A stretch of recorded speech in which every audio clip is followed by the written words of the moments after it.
Assalamualaikum warahmatullahi wabarakatuh. Kepada segenap kaum muslimin yang dirahmati oleh Allah Subhanahu wa taala. Dalam episode yang ketiga ini kita masih membahas dari dalam kitab Sabilul Ibtikar wal I'tibar bima yamuru bil ihsan wa yanqadi lahu minal a'mar karya Al-Habib Abdullah bin Alwi Al-Haddad mengenai umur umat manusia.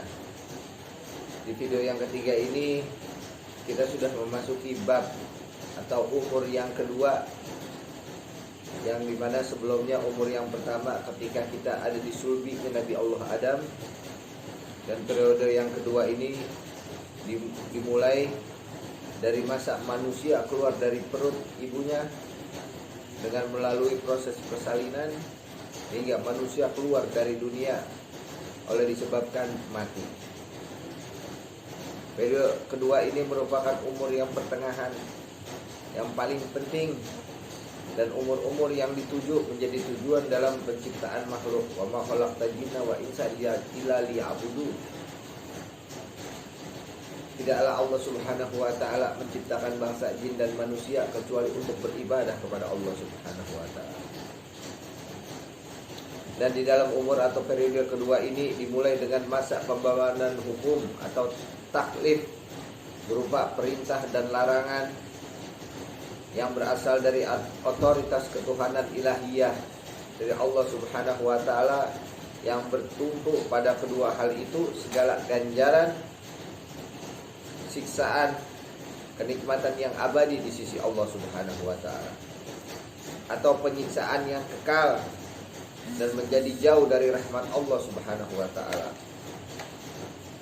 Manusia berbeda-beda pada umur atau periode kedua ini dengan perbedaan yang mencolok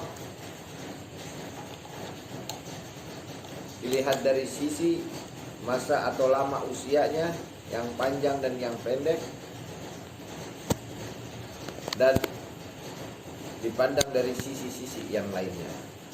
Pada umur periode ini terdapat pendahuluan yang menyerupai alam barzah ukhrawi, yaitu alam barzah yang terjadi di hari kiamat, yang akan tampak pada umur ini berbagai perkara akhirat yang akan menjadi perbedaan keutamaan disebabkan perkara tersebut setelah bangkit dari kubur nanti. Adapun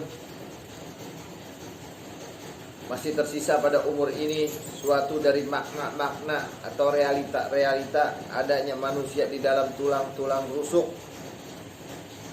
sulbi dan ada di dalam rahim-rahim ibu, yang perwujudan manusia itu berpindah pada masa kehamilan itu.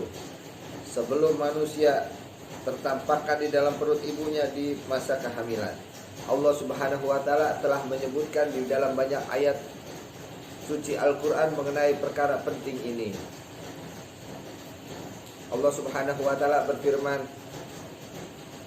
walaqad jalaknal insana min sulalatin min tin summa ja'alnahu nutfatan fi qararin makinin summa khalaqna nutfatan alaqatan ilal qaulihi azza min qailin fatabarakallahu ahsanu khaliqin. Dan sesungguhnya kami telah menciptakan manusia dari suatu saripati berasal dari tanah, kemudian kami jadikan saripati itu air mani yang disimpan di dalam tempat yang kokoh, maksudnya adalah rahim. Kemudian air mani itu kami jadikan segumpal darah, lalu segumpal darah itu kami jadikan segumpal daging, dan selanjutnya di dalam surat Al-Mu'minun ayat 14. Dan juga Allah Subhanahu wa taala berfirman di dalam surat Al-Hajj ayat 5,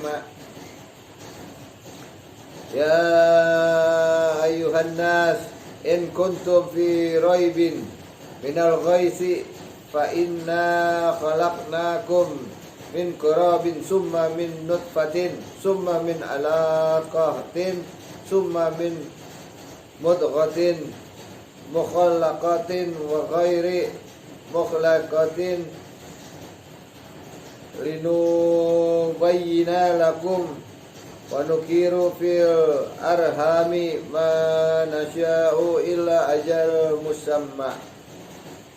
Hai manusia, jika kamu dalam keraguan tentang kebangkitan dari kubur, maka ketahuilah sesungguhnya kami telah menjadikan kamu dari tanah, kemudian dari setetes mani, kemudian dari segumpal darah, kemudian dari segumpal daging, yang sempurna kejadiannya dan yang tidak sempurna agar kami jelaskan kepada kamu, dan kami tetapkan dalam rahim apa yang kami kehendaki sampai batas waktu yang ditentukan.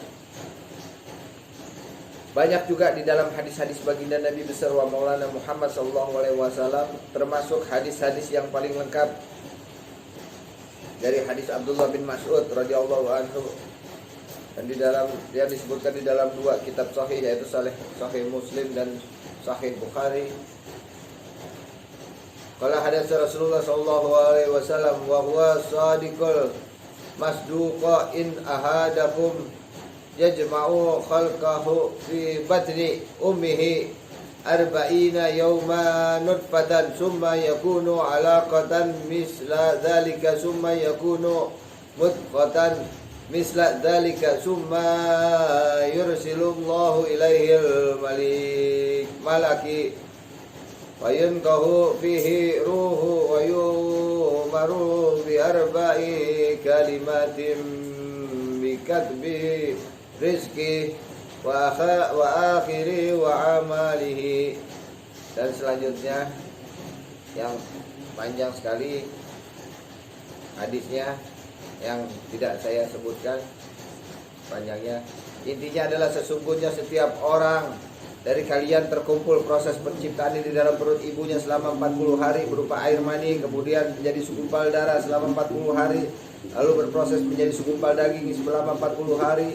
Allah mengutus malaikat kepadanya, maka ruh ditiupkan, dan malaikat itu diperintahkan melakukan 4 kalimat, yaitu menulis kepentingan.